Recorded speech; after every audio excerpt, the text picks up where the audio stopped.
So let's contemplate our, let's continue our contemplation of Tattva Bodha.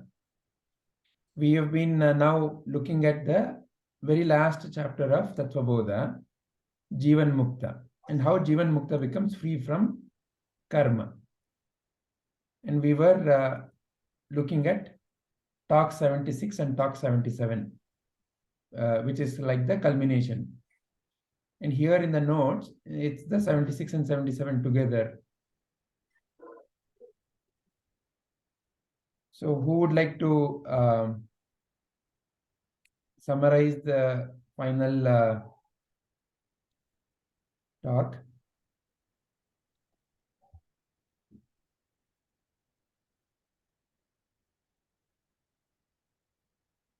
Padmaji, do you want to begin today?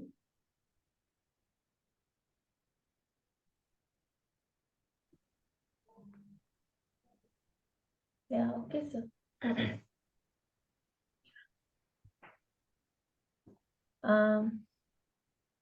Yeah, so last week we had the discussion on this, the individual, all the three karmas, the agami, the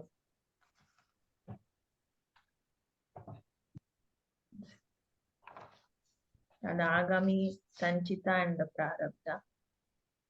And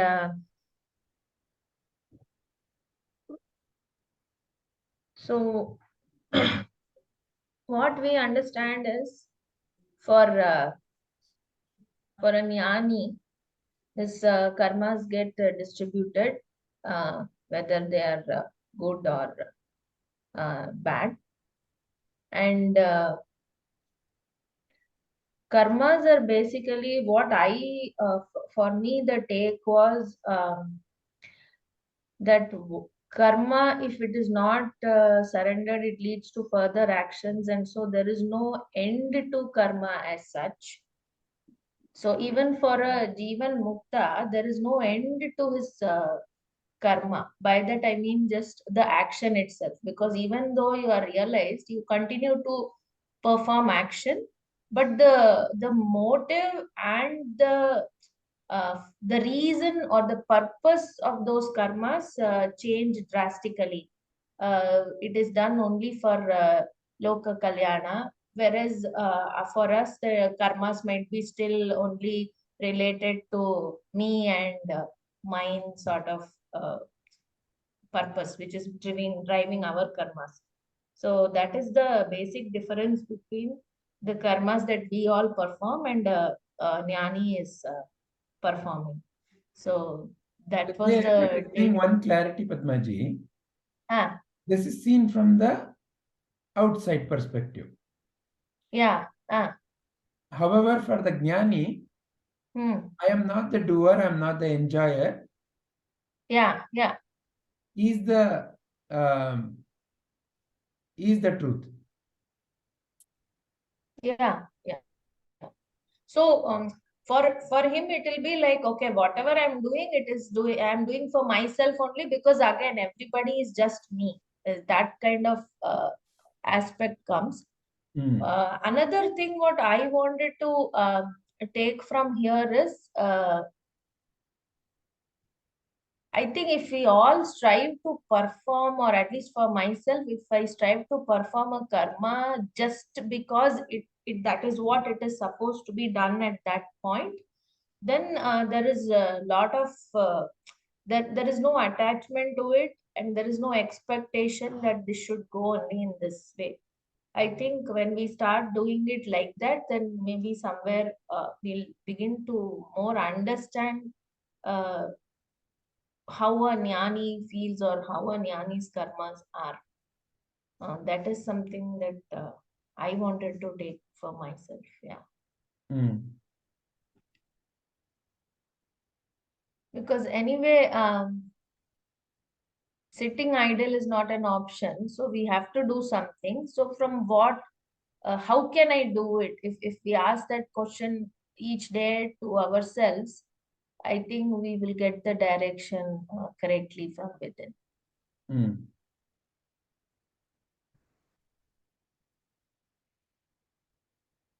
Yeah.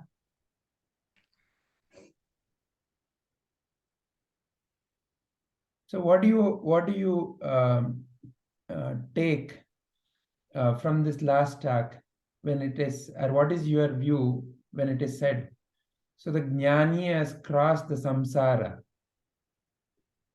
What does it even mean? Samsara, if we have to see, samsara is basically, getting yourself involved in everything along with the attachment. So if when we say that the jnani has crossed over the samsara or transcended it, that means he still continues to live, he still continues to do what he is supposed to do without having the attachment to the result or to anything, basically, whether it is appreciation or whether it is some people might not be happy with what you're doing, so it might be criticism. Any of these things don't matter, because they just do their karmas and that's it. What is supposed to be done at that moment and that time, what is needed to be done is what is done. So I feel that is what is meaning by transcending. And I think everyone should go towards that only, whether we are realized or not. Uh, because there is a lot of practice in that as well, I think. Because um, to stop, to pause and consider, like, how do we go there is a little bit, I mean, it needs practice, I think, because every day our karmas are driven by, okay, I want this, I want this, or I'm going to get this five months later. So always the drive is towards that, like, what am I going to get, how am I going to get there to what I want is the thing. So from to what I want to what is needed right now to be done is a big shift which will come only with practice. So for me, I think, if I have to summarize the entire Tattva Bodha for myself, then it has brought a lot of transformation within me, just by the fact that understanding who I really am, and how I am not the body, mind, and intellect. Although this statement I have been hearing for a while from Guruji and from all of us in this group, I think it all really made sense that why I am not a body, mind, and intellect only through the study of Tattva Bodha. Because that is where I got the clarity that what is the body even, or what is the mind, or how big is your mind, or how even to control your mind, or what to do to control your mind, or what to control as such. Is all this knowledge has come only because of uh, Tattva Bodha, the study of Tattva Bodha, I feel. And I think Guruji has put it in very, very simple words in all his talks. That is something that I really connect to, the simplicity of his words, the simplicity of the examples that he gives, which is there in the, which we can see ourselves in our daily lives. That is something which has made a lot of difference to my life. Um, Wonderful, Padmaji. yeah. So the word samsara, if you have to define only the word samsara, how do you define samsara?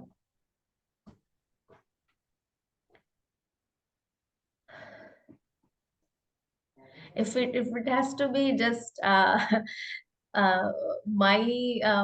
definition, then I will say that samsara is nothing but the suffering of just the mind. Is how I will like to put it.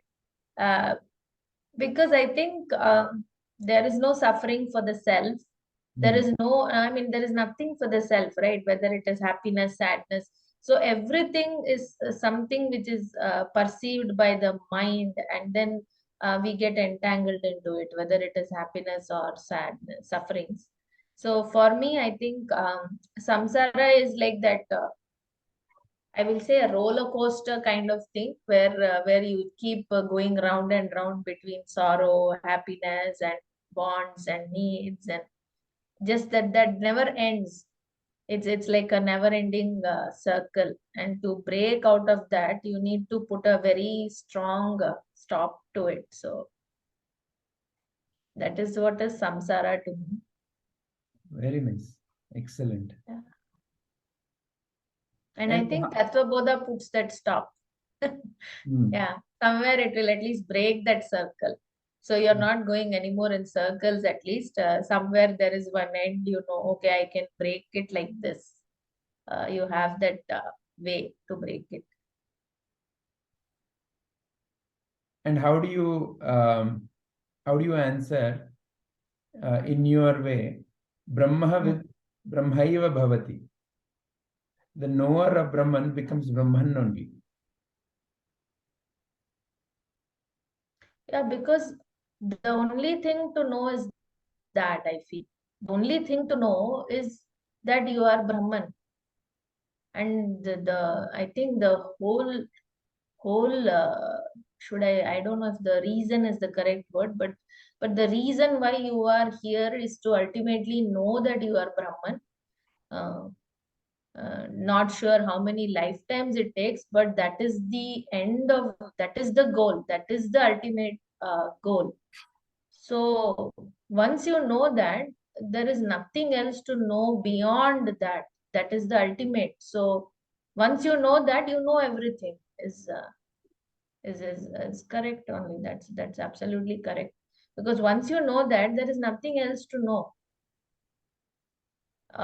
Because now through the study, you know that through the study of all the scriptures, you realize that okay, that is the ultimate. The self has no nothing, no joy, no sorrow, nothing, and it is not touched by anything. It doesn't die. It has no birth. It has no death.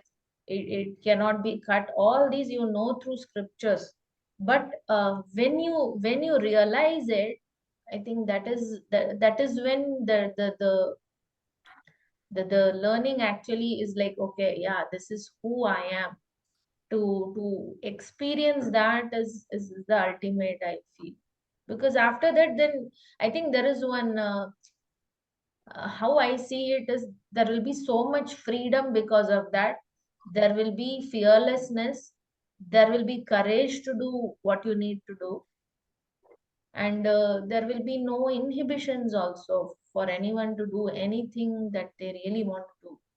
Because all these things are brought about by ego or our experiences, or by our conditioning, that we should not do this, we should not do that, we should not go there, we should not go here, we should not mingle with this, mingle with that. All this gets shattered and broken, I feel. So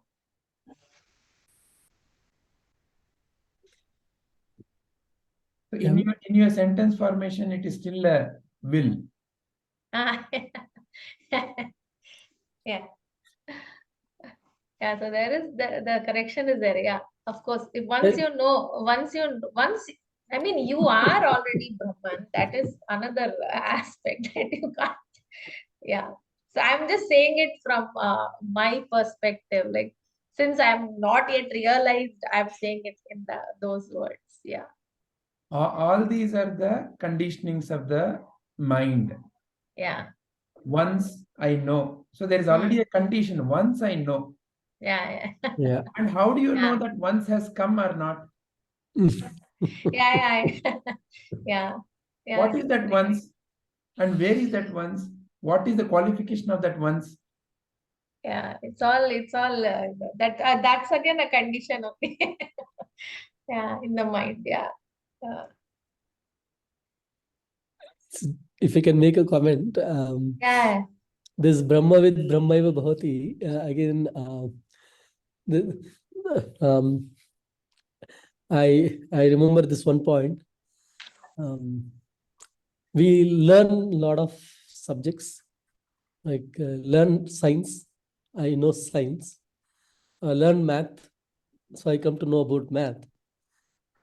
But I don't become science after learning science, or I don't become math. But here, I learn about Brahman, and the conclusion is become Brahman. Mm. So that's a, big difference between this. Just taking back to the last session where I was there, Paravidya and Aparavidya. Here, you learn about it and you become that, because the learning is about self only, while everything else is learning about the non-self. So it is like the duality is there always. Right here in this learning about Brahman, that is the first, or that is the only learning where like the self transforms, or not this the pure self, the uh, the so-called student transforms to become the true self. While a student learning math or science, there is no transformation in the student, other than the um, adding some more things to buddhi and memory. Right, the intellect and memory get a lot of extra things, while the self, let's say if a self is um, whatever the conditioning of that student, the conditioning of the student remains the same even after completing bachelor's, master's, or PhD on a particular subject. It doesn't change the conditioning, but here the conditioning of that student completely changes to drop, where like at the once when you finish this study, uh, the false things which made up that student breaks down to expose the true self only. Yes, yeah, just want that. Yeah, can we, I think we can say that whatever you mentioned just now, the study of everything else is just a collection of, again, more information. More intellect, yeah. Yeah. Whereas this is the ultimate, and this is what you need to know.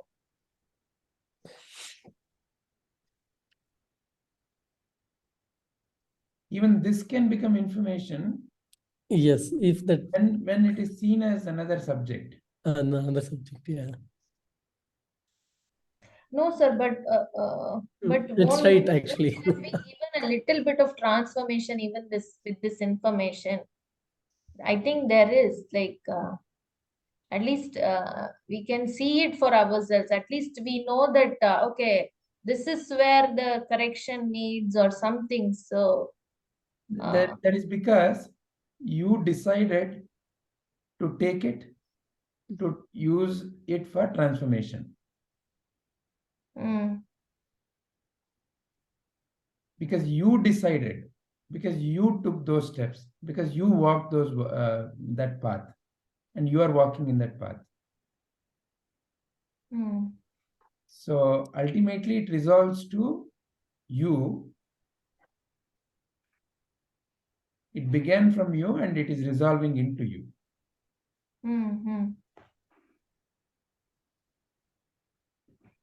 If the transformation doesn't happen, then it becomes addition of more knowledge. Just an information. Okay. That is why the very important shloka in Bhagavad Gita, though from the standpoint of the sadhaka, is when Arjuna breaks down and says, take me as your student and teach me that which is Shreya, and show me that very clearly. Help me realize that. Until that question came from the depth of the heart of Arjuna, it cannot transform. That was the time the ego started loosening. Okay. The ego realized its inability, its fallacy, its helplessness.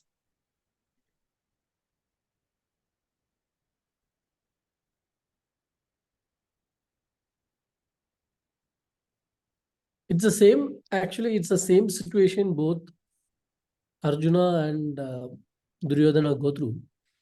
In one, the ego broke down in case of Arjuna, while the other, the ego didn't give up, saying no. So that is the difference maker, right? Which basically where you open up for you accept and open up. Correct. So it's ultimately you who made the difference.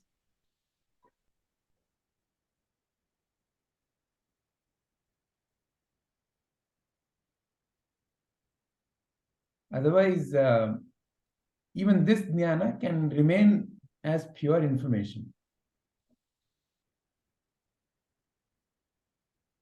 Sir, how will you define samsara as, like, was my thing clear? Like, No, you is gave my a wonderful understanding- definition. Samsara is suffering in the mind. So that's a wonderful definition. Another way of looking at samsara is, yes, Ramana. Yeah, I would say the ocean of ignorance, basically getting over the ignorance part. Ocean of ignorance. What is really samsara? That which is constantly changing is samsara. So whenever I connect with that which is changing and get attached to that which is changing, that causes suffering. So you defined it from the standpoint of the effect, but samsara itself means that which is changing. What is changing? Everything around you is changing, except you. So the one who realizes crosses over samsara means you become established. Brahmavid Brahmaiva Bhavati. The knower of Brahman has become Brahman, meaning has realized that everything else is samsara, that which is changing. So the suffering itself is due to the attachment to the change. So by realizing that everything else is changing and I am the unchanging, has brought freedom.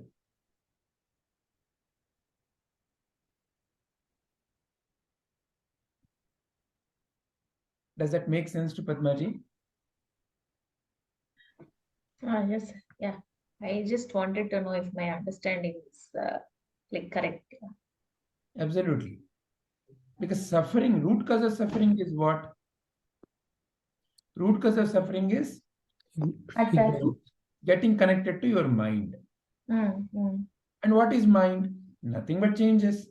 Yeah. There's nothing wrong in using the mind, but giving permanency to the change or wanting that permanent, wanting it to be permanent is the root cause of suffering.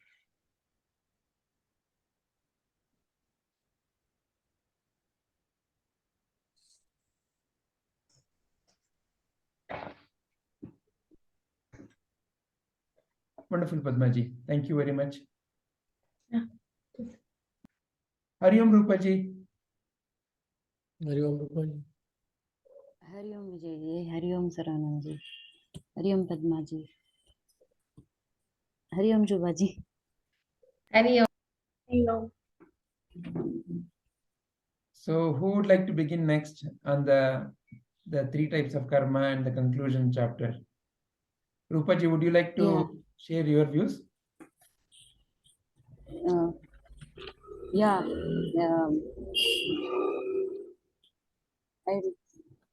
try. Yeah.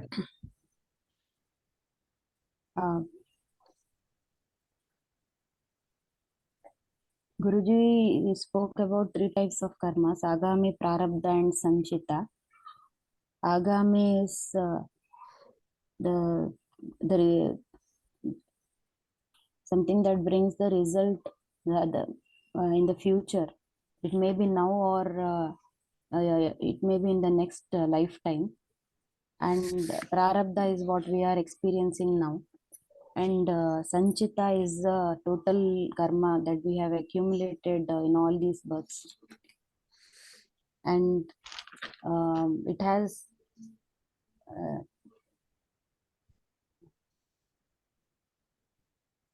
karma from the universe point of view.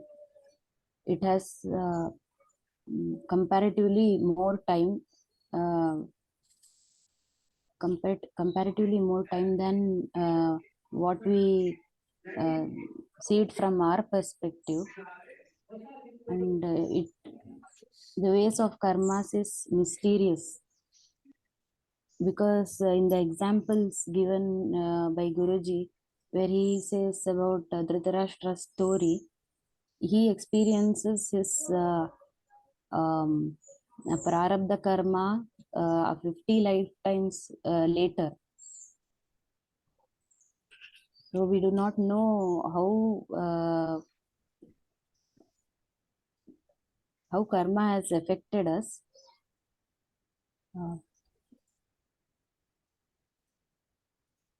And then Guruji spoke about all these three types of karma of a jnani.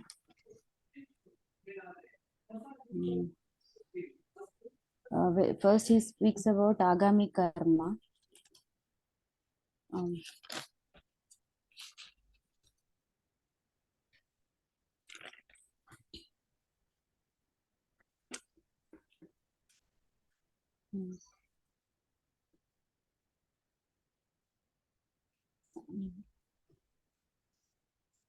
First he speaks about sanchita karma, where he said that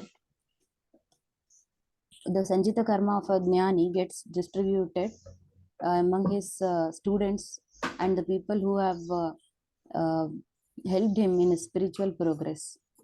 And all his bad karma, it goes to the people who have caused obstacles in his life. And the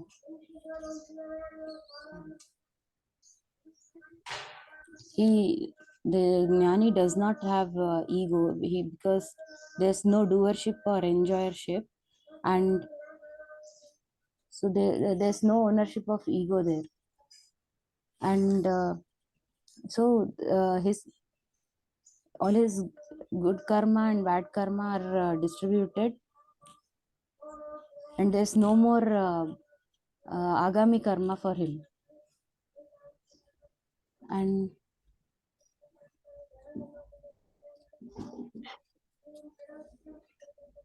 And how has that happened? Because in nature, when you sow a seed, fruit comes. But here, how is that Jeevanmukta Jnani is being said as free from fruit? Because he does not have the ego anymore. And but karma is there. It is like a matter. It will not get destroyed. Just a minute.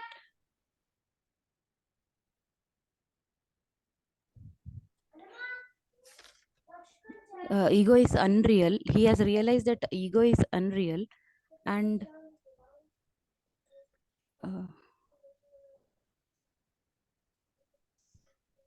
the karma does not get dissolved because it is matter. So the universe will distribute his karma among the people who are with him and who are against him. All the good karma goes to his students and the people who have helped him, and bad karma goes to those people who are causing obstacles to his work. Sounds like a marketing gimmick to bring the followership to a guru, no? Yeah. But do you see it like that? How do you explain this? How do you understand this? the purpose of our birth is realization only. So the universe helps Jnani to Jnani in his mission.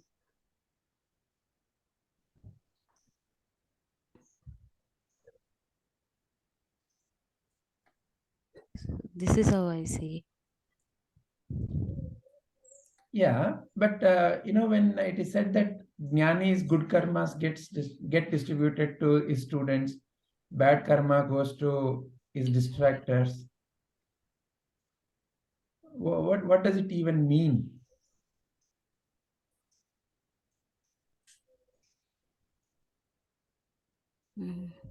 How does it even happen? That happens because all the punya that comes to his that goes to his students, that is in the form of his teachings for the spiritual progress of the students. Excellent. And only when the student is willing to take it and use it to transform. Yeah. Otherwise, even a student can be as good as a distractor. So when it is said that, the Jnani's bad karma gets distributed, what it means is, the ignorant fellow continues to be ignorant, so therefore he or she continues to suffer in life. Not because Jnani wanted somebody to suffer.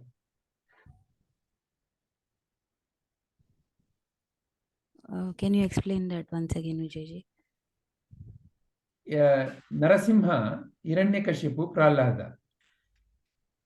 Hiranyakashipu was so bolstered by his ego that he had no place for jnana of Hari. Prahlada was one with Hari. So when Hiranyakashipu is there, then there is no place for Hari. So Narasimha Avatara means Sadguru removing the ignorance of the ego. Then what remains? Who is already there? Prahlada.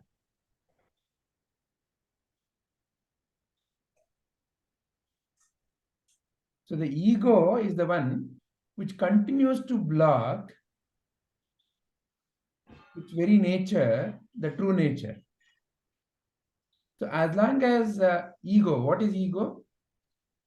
Who I am, who I think I am. Who I think I am, in that thinking, when there is separation between me and you, separation between me and the rest of the world, me and the Supreme, when there is a separation, any separation for that matter, brings sense of, because it's unknown. Separation means there is something that is unknown. And in that unknown, there can be element of fear. There can be element of anxiety. What if that unknown does this to me? Because that I has to survive, no?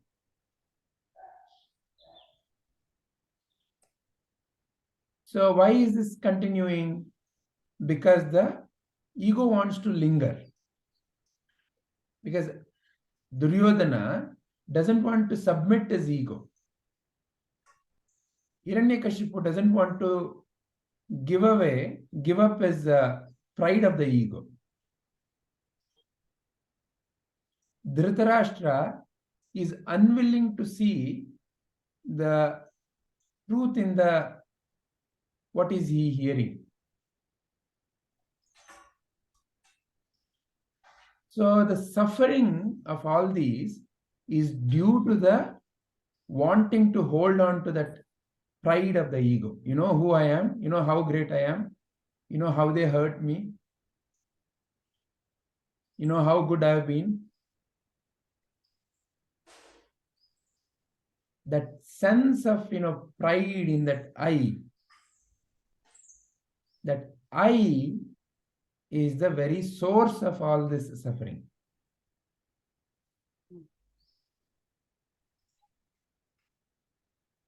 So that is the inner meaning of Narasimha Avatara killing Hiranyakashipu. Lord Narasimha kills Hiranyakashipu and blesses Prahlada. I'm not sure, when you joined, we were seeing that picture. We were seeing this picture. Narasimha has killed Hiranyakashipu and is blessing Prahlada. So what is the significance of the story? This is the ego. Hiranyakashipu is the ego. Narasimha is your true self. And you are blessed by Narasimha always. You are not separate. Though in the story it is shown separately for the sake of story. So when Narasimha kills the ego, Hiranyakashipu, what remains? Prahlada. Ultimate bliss. Prahlada means ultimate bliss.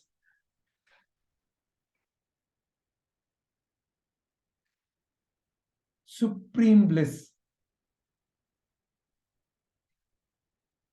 Uncomparable by itself. Because anything that is compared, anything that is due to something can go away. Only that by which it is by itself can be permanent. So when Lord Narasimha kills Hiranyakashipu, Prahlada remains. Sir, can we say Hiranyakashipu is like that mind which is concocting all sorts of, I don't know, negative and evil things? Yes. Or ego. Yeah. It's the ultimate ignorant ego that kept thinking that is the ruler, master. Yeah.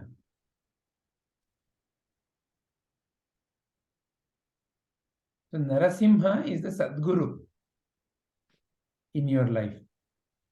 It's only Sadguru's teaching, presence that can slay the ego, leaving you as Prahlada.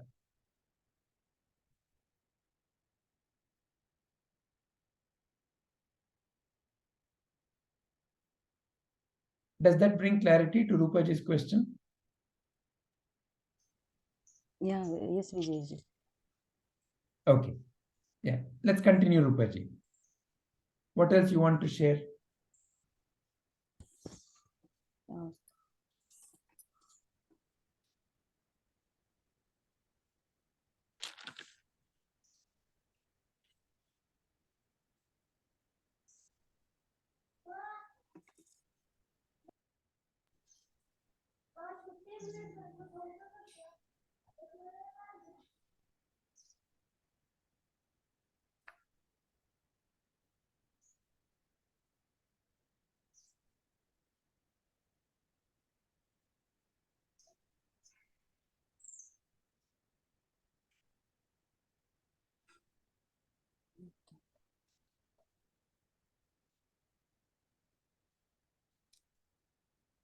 That's all, Vijayji.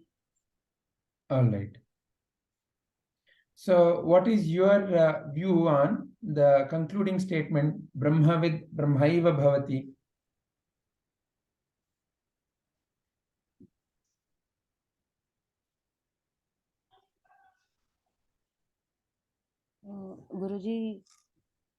Guruji spoke that knower of Atma has crossed the ocean of samsara.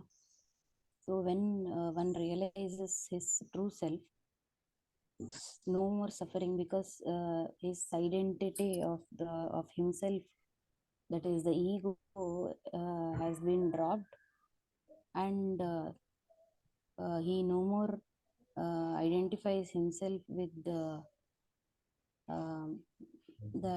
with something that he was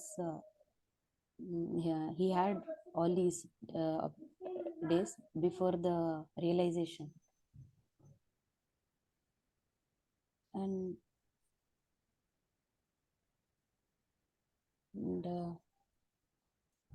like now in the story of Prahlada, you said that Prahlada is the bliss. So a Jnani will be in bliss always once he realizes his true self.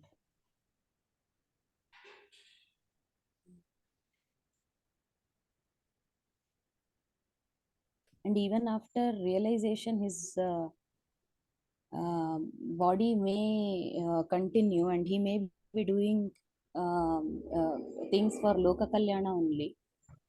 And that is because of his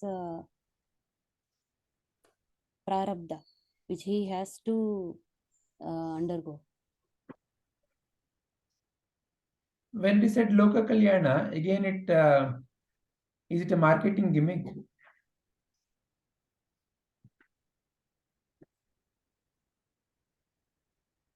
No. Then? There is nothing selfish in it, isn't it? So it is not marketing. He's he's doing it as Rishi Yajna by spreading the knowledge of our ancient rishis who has given us this wisdom.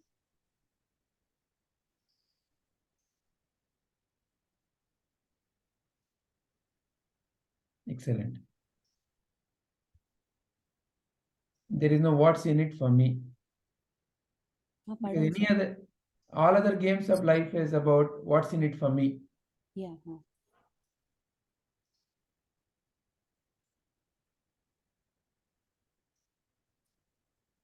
Wonderful.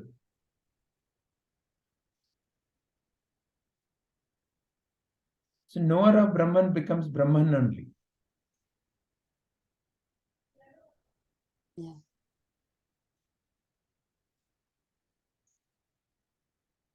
So you know Guruji, you become Guruji then, is it?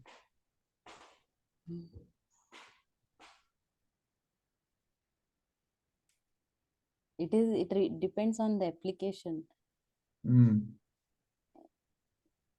As you said, it will remain only as information if we don't apply it, or if we don't realize the truth.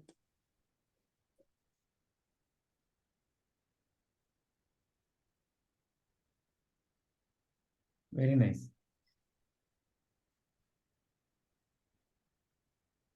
So you will not suddenly grow mustache and beard and suddenly become another lookalike of someone else. It is not an outer transformation. Yeah. Outer also changes. Outer also changes according to the nature of that instrument.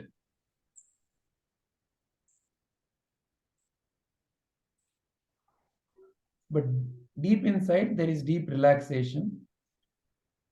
And the deep relaxation enables the instrument to operate in the most natural way.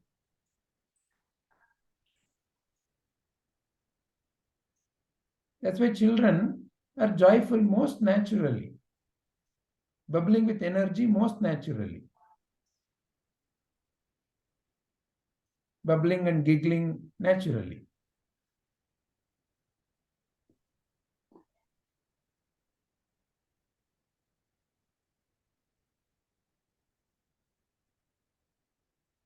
Anything more you want to add, Rupaji? Yes, sir, Sarvanji, you want to say something? Again, going back to my basic old question, this teaching is to whom? It's not to the self, because self doesn't need to know this, or self is this knowledge itself. The teaching is not to the ego, because ego doesn't exist. It's not a real one. It is to that transient ego, because it was earlier thinking it is permanent. So when that ego entity realizes I'm impermanent, that is when the self remains. Ego is also not. Ego is also inert, right? Jada, right? Ego is also Jada. It is powered by self only. So Ego had taken its own shape and form and giving its own importance. And only through the jnana, it realizes it's always been the self, but with self, it had a ignorance. can I say that the presence of self and this ego fictitious entity is there, which has this ignorance and thinks that I'm not the self. It I doesn't am think this I'm not small. the self. It thinks I'm something else. I'm something else. Yeah, I'm something else. And that fictitious entity is the one who is getting all this in knowledge to know that I'm not this ego, but I'm this self, and aligns with the self. And as that loosens up, Brahmavid Brahmaiva Bhavati. The salt doll merges into the ocean and becomes water only. Yeah. The reason I'm asking is with so many students having gone through Tattva Bodha and getting all this knowledge, if one is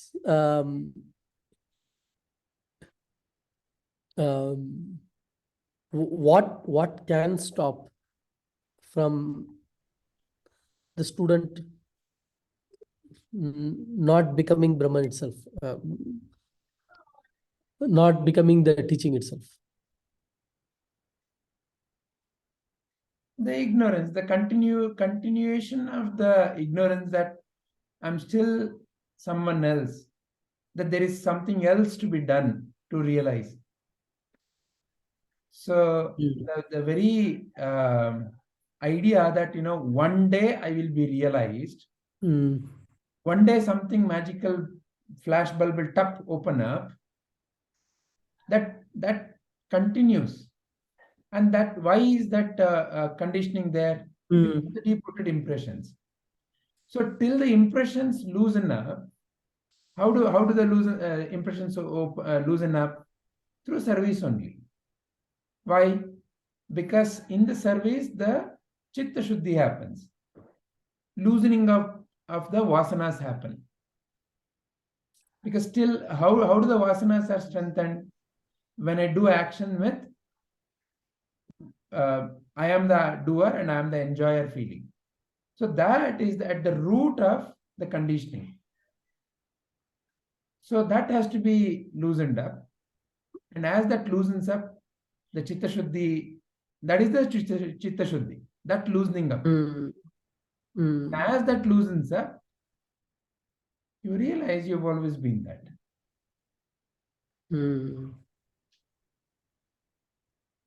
So seva, so that's why Sadguru, seva, satsanga. This cycle with the Shravana, Manana, Nididhyasa is the simple mantra for purification and attainment. Yeah.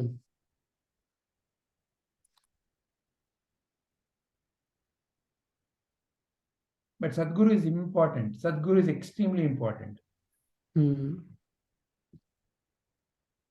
Without Sadguru, the teaching becomes a dry information.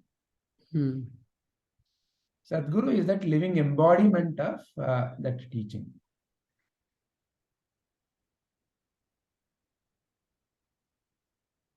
Shubhaji wanted to say something. I just had one question. Yeah.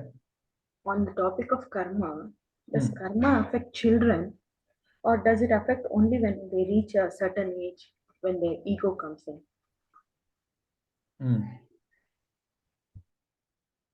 When there is no doership, when there is no enjoyership, who is doing and who is enjoying?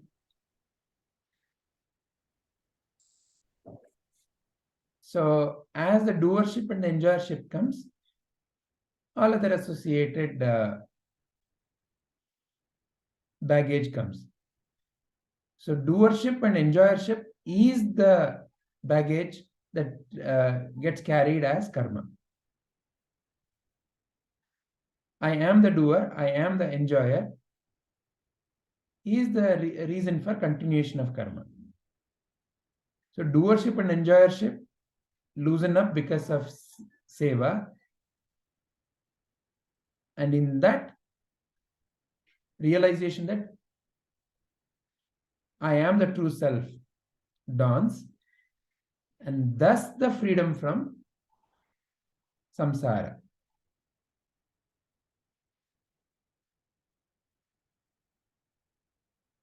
So that's why a realized being is like a childlike.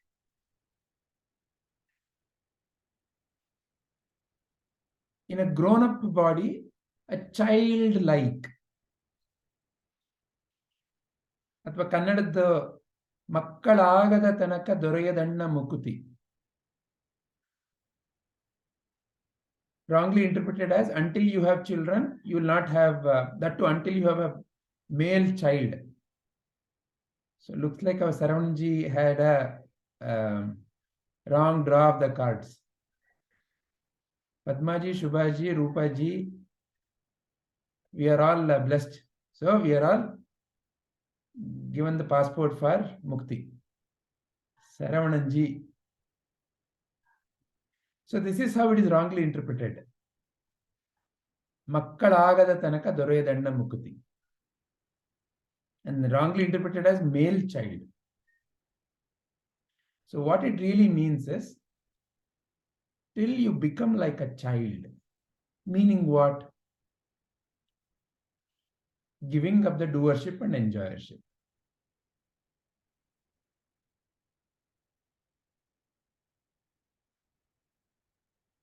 Does that bring clarity to Shubhaji's question? Yes, sir. Yeah, thank you. All right. Is there anything more on this particular concluding chapter?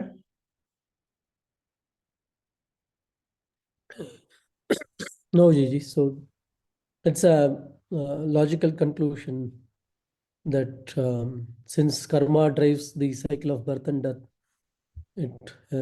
it has nicely come at the end, saying like how karma loosens and doesn't control or doesn't lead to one more birth of the realized master, Jnani. The samsara will continue. Manifestation will continue. But you are not the change. That clarity frees you up. In the sense, and the change is and the change is within you, brings you to the full embracing of the change. There is nothing to be rejected. At the during the living time, as you continue to live, post because you will continue to live. Yeah, no post enlightenment. No, there is no death. There is no birth. Birth, death is only for that body, and what I meant, no birth is basically that sukshma sarira, that memory pocket, which had all the vasanas recorded, that is gone. I can see one more body. You've never been that memory Yes. pocket. But the illusion that you are the memory pocket continued the Yeah, true. Yeah. illusion.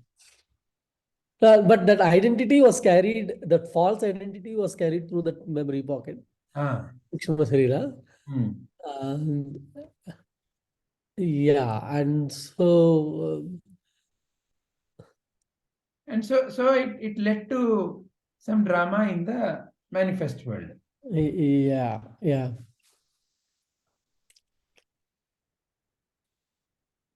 At times I keep getting this thought that there is no one other than me outside. It's all characters coming in my screen and going for me to cross the samsara. Absolutely. Because it's like in a movie, so the difference between a real life and a movie is like it's very common to see and hear that, oh, that person did like this.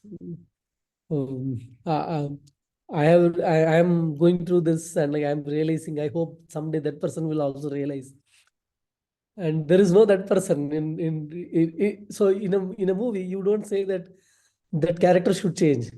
You just watch, right? And it's all only you are there when you're watching the movie. So in the real life, it's just that like when I think that like someone else has to change for me to be happy, that's where the problem is. And at the end, the realization is no one else is there to change. It's only I have to change. And that is karma. That someone else is the reason why I am the way I am. Is karma.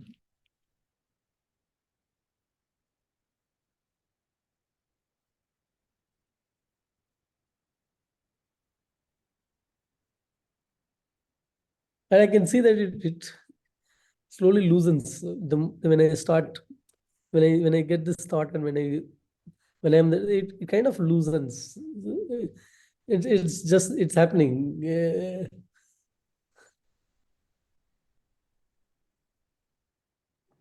I think we should tell ourselves that there is Hiranyakashipu inside. Then we'll be very eager to get rid of him.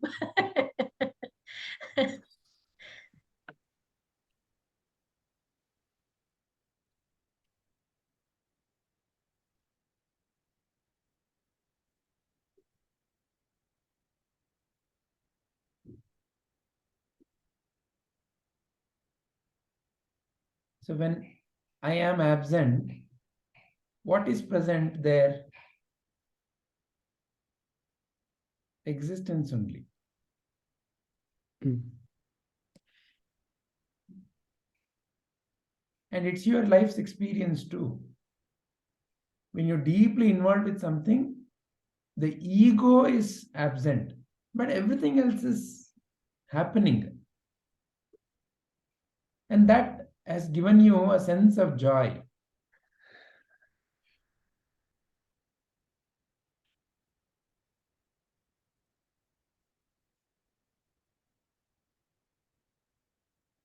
And that is what is defined as Jagrita Sushupta.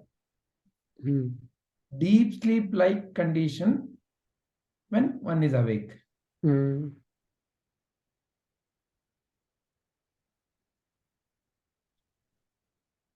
And for that, nothing to be done. It's not because you have to do something that it becomes like that. When the realization is completely dawned. So this statement, nothing to be done, is also wrongly understood as, oh, there is no need for sadhana. As long as naturally, see, it's like Prabhuji gives that example, no? You're holding some object. When will you give up holding on to that? When something else you want to hold in your hand. Till then, your hand clutches to that. So how does one know that they have realized No one else can give you the certificate. It's your own inner being that you know. In your inner nature, you know. So it is not a certificate from outside.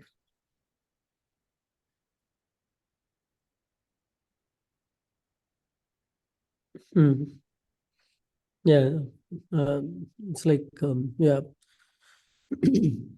If you don't hold the light, darkness is going to come back. So you still have to.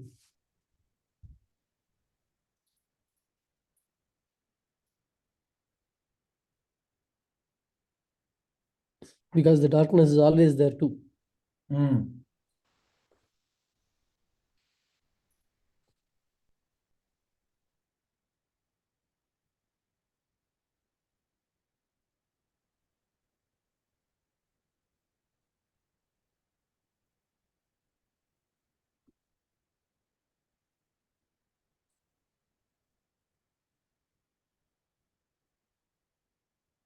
Shall we conclude?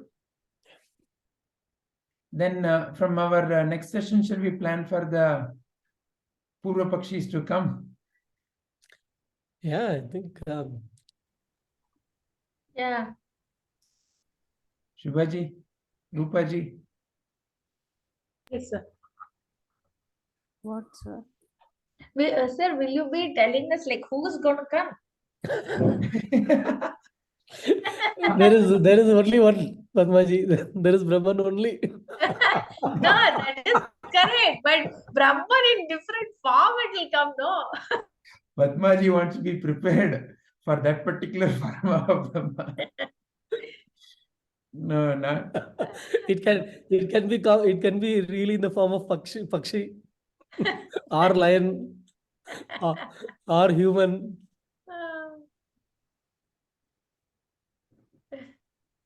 What is Purva Pakshi, Vijayji? In Vedanta Vichara, the sadhana marga is by sharpening the intellect to enable realization of the truth. And how do you sharpen the intellect? By grinding it. You know, how do you sharpen the knife? By grinding it against something rough. What is that rough for us to grind against? Is the question. So, the Sadguru has given a statement. What is the statement? Say, for example, Prajnanam Brahma. The Rishi has given the statement. Prajnanam Brahma. Or Brahmavid Brahmaiva Bhavati. Statements. These are realizations, ultimate realizations. But how does one go from where they are to that realization? What is the way to go? So in different paths, which is the yoga system, karma yoga, bhakti yoga, kriya yoga. In karma yoga, selfless action. In bhakti yoga, hold on to the supreme. In kriya yoga, energy and related practices. Ultimate is jnana yoga. In jnana yoga, it's simply a realization. What is a realization? It's not an information. It's like a aha kind of it's like a bulb lit up kind of a moment. That sense of yeah, aparoksha anubhuti, a very intuitive realization. How does one come into that? By asking the right question, by having a very sharp question. So in the Vedanta Vichara, Sadguru, in the form of a Purva Pakshi, meaning the one who is asking very sharp questions, is very important to see the truth. So what we are planning is, now that we have concluded the study of Tattva Bodha, we're going to bring about other AVSC coordinators over the next maybe say 2-3 sessions, and they'll be asking some questions,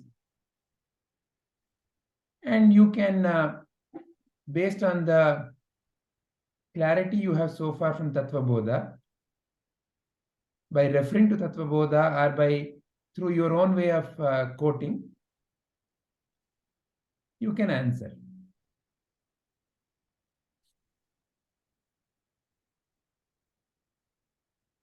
Does that answer the question that Rupaji asked? Yeah, Vijayji. Yes, actually, I am the weakest student in the class. So Who I'm says- getting scared now. Who says so? Who says so?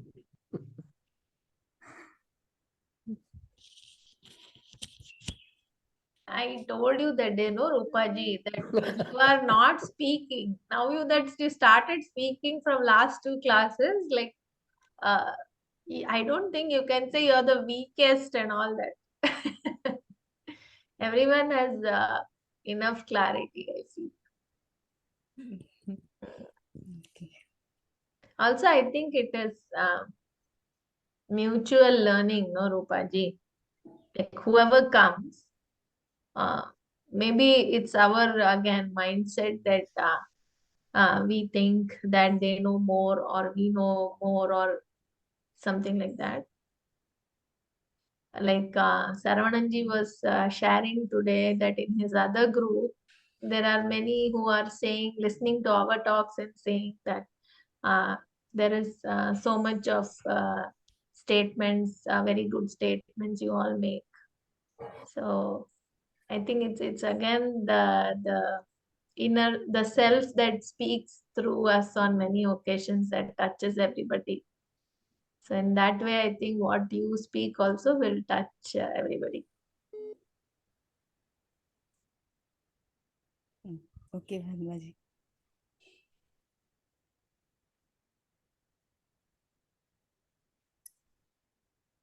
This is not a test of the knowledge.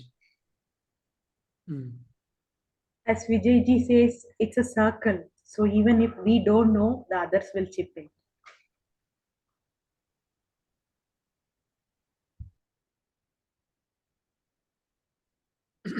Yes, actually, when you people speak, Shubhaji, like today you asked a question as to the karma of the children.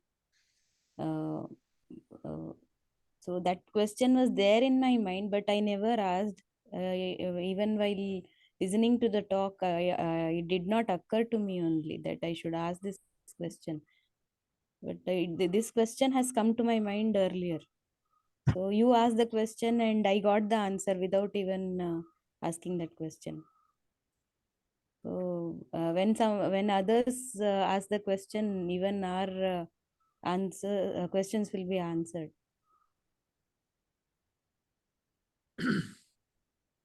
Yeah. So that is one way I'm getting benefited here.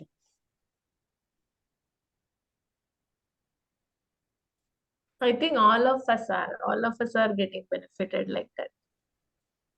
Yeah. So satsanga is the only place where there is no loser. In all other games of life, there is a loser and a winner. Yeah.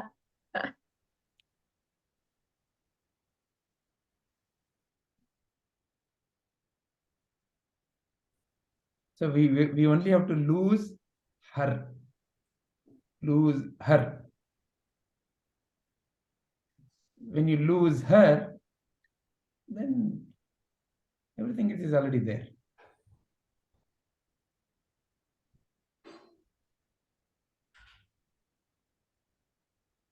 What Actually, is her here? Yeah, go ahead. Go ahead, Rupaji. No, what is her here? Lose her. Identity. Okay. You know, I'm a him or a her. Okay. I'm a this or a that.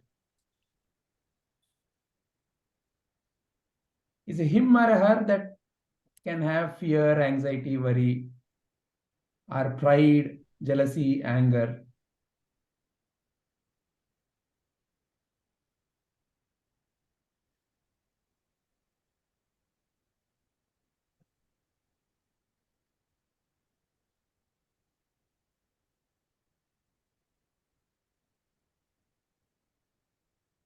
Yeah, what I was about to Saranji was say. asking something. Yeah, I've known about many of these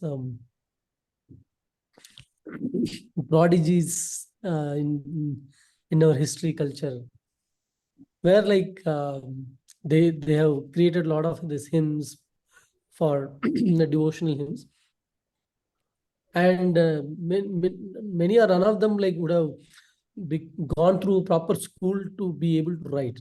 It's just that like the moment they got that spark, they started singing, writing, right? So that's the magic, or that's the reality once the ignorance is removed. So even I feel like when the questions are asked, it depends on who is answering, who I think is answering. If I have that the ego strongly in the front, then you can, yeah, whatever attempts I make, the answer is not going to be perfect. While if I just let me loose, dissolve in the moment, I think the answer comes out spontaneously. I feel like many of the time, what when we talk in the class, it's not that like I'm thinking what to say, or and most of the times I feel like it just comes out. So I Actually, think that doesn't happen with me, Sarananji. I'm too cautious while speaking. I think that's the her he said he wants to lose. When Vijay said like lose that her, that cautious one is the one like who is fencing and like not letting the real flow. Yeah, I'm too cautious not to sound silly or stupid when I'm speaking. And after speaking also, I keep thinking, did it sound silly? But what's going to happen? who is going to who is going to think silly, and like what is going to happen next?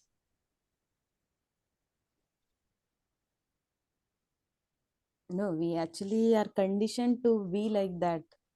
Of course, this circle is Let's not say maybe helping. you're conditioned outside in the society, but in this circle, does that hold good?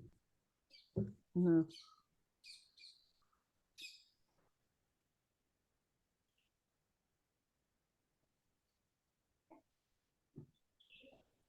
Actually, I'm trying to get rid of that conditioning now.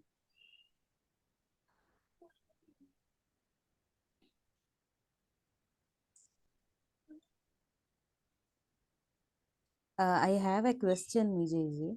Yes, Rupaji. So you talk about these uh, paths like Karma Yoga, Bhakti Yoga, Jnana Yoga, and Kriya Yoga. So if one is only into Karma Yoga, he's not into Bhakti, or Jnana may happen because of the lessons in one's life. So when we undergo suffering, and we learn from our mistakes, and we realize from those mistakes, their jnana may happen. So just will Karma Yoga and Jnana Yoga help that person towards liberation if there's no bhakti?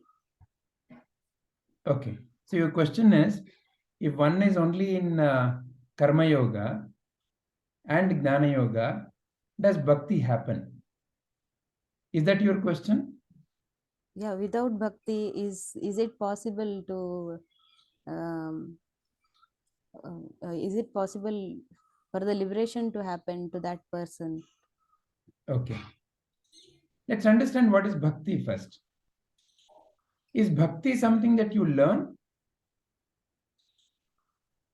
No, bhakti, I think when we love something, when we like something, like doing something, no matter how difficult it is, we do it, and that itself is bhakti. Right? This So is what I feel. bhakti is devotion, something that you feel is higher. You have a deep love for that. Yeah. Now, is that something that is taught to you how to love? Can anybody teach love? No.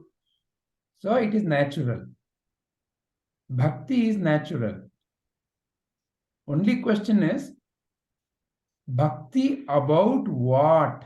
The object of the bhakti. Because in bhakti, there is a bhakta and the object of devotion. There is a devotee and there is an object of devotion. The object of devotion for a money bhakta is money. For a wife bhakta is wife. For a position bhakta is position. But the bhakti is there. But the object of devotion is something. Nothing wrong with that. Only problem is wife, position, money. Those objects are not permanent objects. So the bhakti, I invest in money thinking that I will gain superiority, happiness, health, vanishes when I have no oxygen tank, but I have all the money in the world. So the bhakti about what is the problem in object that I choose from the world, meaning that which is changing. So when do I realize that all these objects of my bhakti are impermanent? Only when the right jnana is there. So when the right jnana is there, then the object of bhakti becomes self only. And in that bhakti, that the aspect of devotion is there, but the devotion is no more towards changing, but towards the unchanging. So in ultimate jnana, ultimate bhakti is there. Parama jnana is equal to parama bhakti is equal to parama karma. I am not the doer, I am not the enjoyer, is the way parama jnana is. I do not exist. Existence only is present. Sarvam Khalvidam Brahma is Parama Bhakti. Sarvam Khalvidam Brahma, that bird, that plant, that water, that stone, this body, everything is Brahman only. Then how will you be with that? You will be totally full of love. And that is Paramajnana. So therefore, all the paths ultimately lead to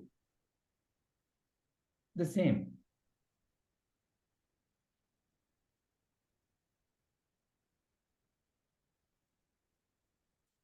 But all the three paths have to be there, isn't it?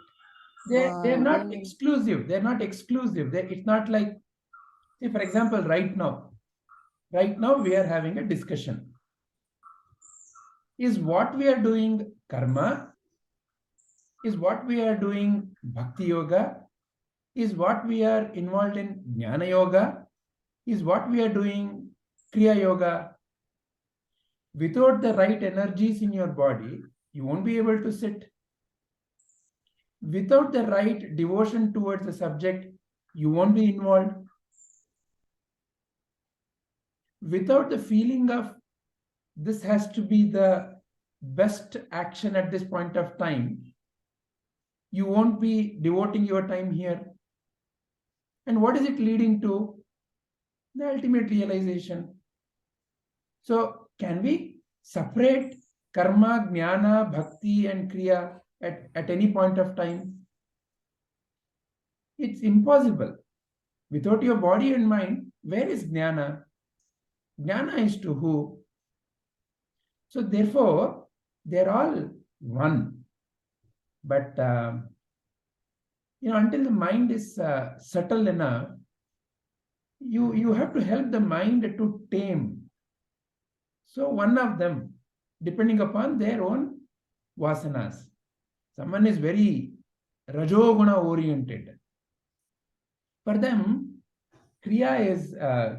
karma is better. Selfless action is better because they're so deep rooted in the action orientedness for me. So, karma yoga as an initial chitta shuddhi path. So like that, from tamoguna to rajoguna to sattvaguna, the transformation has to happen. And only when the mind is sattvic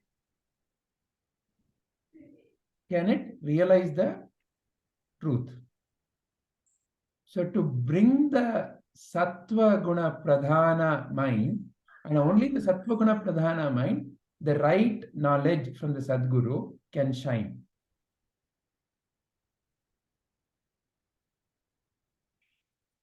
So these four paths are not exclusive. They are one and the same.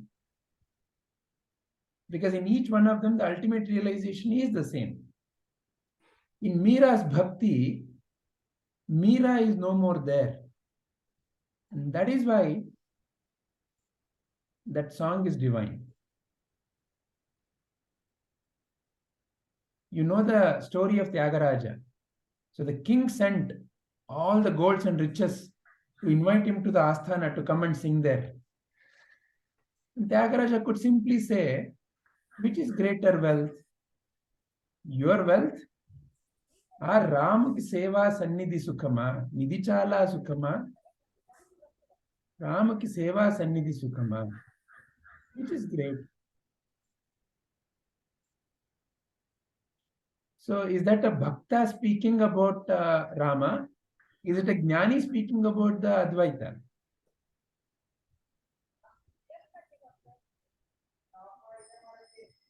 So bhakta uses the object of devotion to point you towards the self. When Hanumanta is asked, how do you relate to Dvaita, Vishishtha Dvaita and Advaita? It is said using the example of Hanumanta. The example of Hanumanta in action, in meditation is given. Hanumanta says, when I'm acting in the world, I'm a sevak of Rama. I do Rama seva. When I sit for meditation, I see Rama in my heart. So Hanumanta is still there. When Hanumanta is doing the work in the world, Hanumanta, the feeling that I am Hanumanta and I am doing the service of Hanumanta is there. There is still a duality. But that duality is born out of complete inner clarity in case of Hanumanta. Like how in this picture, Jnani uses ego. Jnani functions through a ego. As a father, as a mother, as a guru, as a student, as somebody only you can function in the world. But he is using it functionally. Hanumanta uses ego functionally. But that ego is submitted to Rama Seva. And when Hanumanta sits for meditation, he establishes Rama in the heart. Hanumanta is not important. That Rama is greater. So again, to indicate the path. And in Samadhi, Rama only is there. Self only remains. So aliya alla magala ganda. So you can say it in 100 different ways, but all are pointers. So therefore, when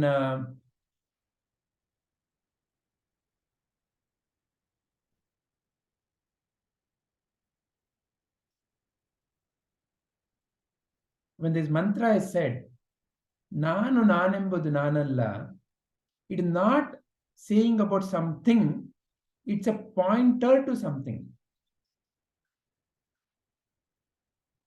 When all of this is removed, Nanu nanembudu nanalla, ideha manabuddhi nanalla, that's only negation, neti, na iti, I am not that. What remains is you, the true you. And the true you cannot be termed as this or that, cannot be given a concrete shape, cannot be given a limited boundary. So therefore the master uses only a pointer. Satchidanandatma Shivananu Nane. So Shiva is not that Shiva's image, is a pointer. So what should I be looking at? Should I keep on looking at the finger? Or what is it pointing to?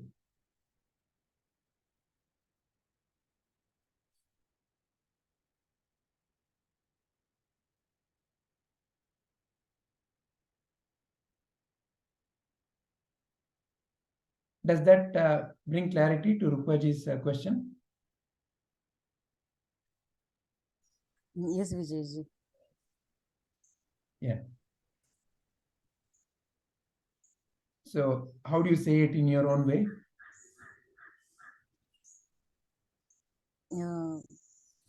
All the three, all the different paths we spoke about, they go together.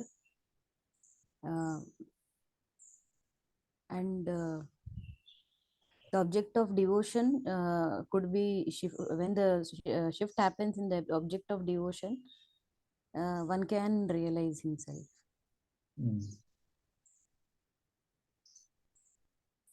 So bhakti is quite natural. That's why it's easy to transform our mind in bhakti.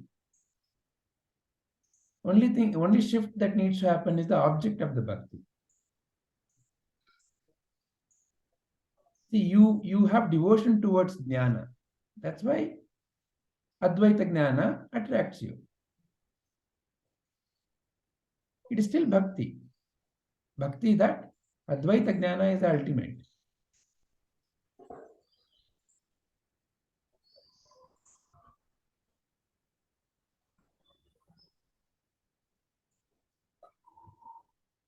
All right. Shall we conclude?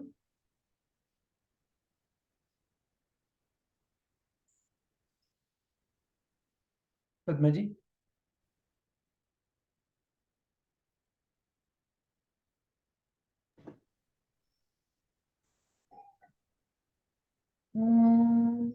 Asato ma sadgamaya tamaso ma jyotirgamaya mrityorma amritam gamaya. Om Shanti Shanti Shanti.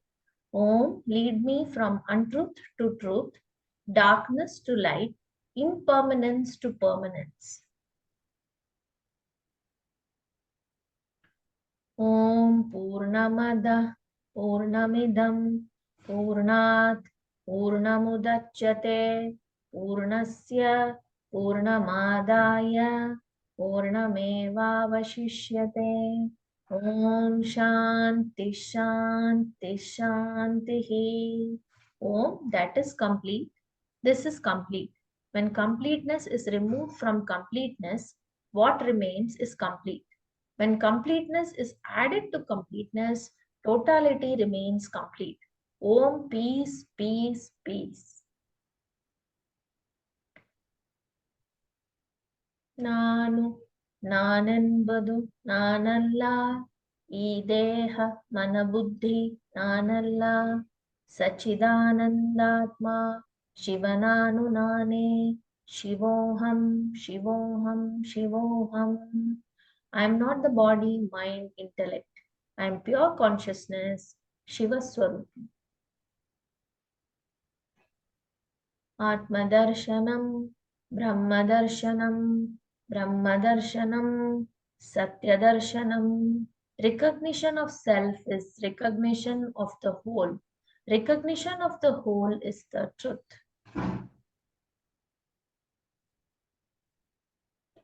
Om Trayambakam Yajamahe Sugandhim Pushtivardhanam Urvarukamiva Bandhanan Mrityormukshiyamamritat. Om Trayambakam Yajamahe Sugandhim Pushtivardhanam Urvarukamiva Bandhanan Mrityormukshiyamamritat. Om Trayambakam Yajamahe Sugandhim Pushtivardhanam Urvarukamiva Bandhanan Mrityormukshiyamamritat. We worship the three-eyed one who is fragrant and who nourishes all. Like the fruit falls off from the bondage of the stem, may we be liberated from death, from mortality. Lokaha samasta sukhino bhavantu. Loka samasta sukhino bhavantu. Loka samasta sukhino bhavantu. May all beings be happy, healthy, and peaceful. Hari Om Tat Sat. Everyone.